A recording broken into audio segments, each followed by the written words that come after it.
For the 2 months of this inquest, the wife and family of Jimmy Mubenga have heard conflicting accounts of how he came to die while being forcibly deported from Britain. What was always beyond doubt was the cause of death. Jimmy Mubenga was cuffed with his hands behind his back and died of asphyxia while being restrained by staff from the private security contractor G4S. The inquest was told that Mr Mubenga was placed in a position on the plane seat where he was effectively bent double for around 35 minutes. At least a portion of that time, his head was below the level of the seat tray opposite, a position which is known to cause asphyxia.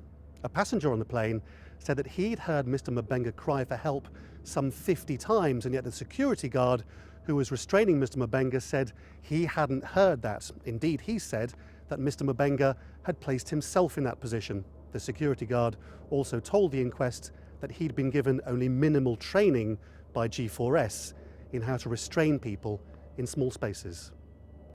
And what shocked Mr Mubenga's widow above all else is that nobody on that British Airways plane intervened to help him as he sat dying in his seat. He was begging, I need help.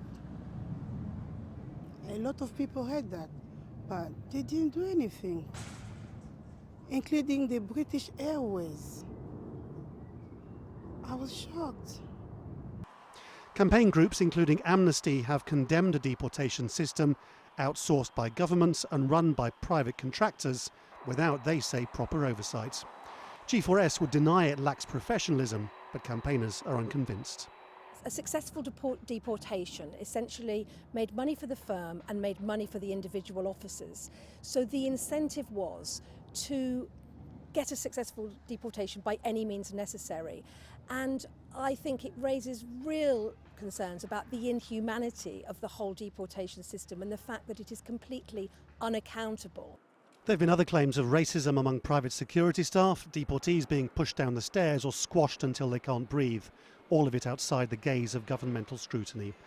Jimmy Mubenga's death may have been a tragedy waiting to happen, but it didn't take an inquest for campaigners to decide that Britain's deportation system needs a total overhaul. Laurence, Al Jazeera, London.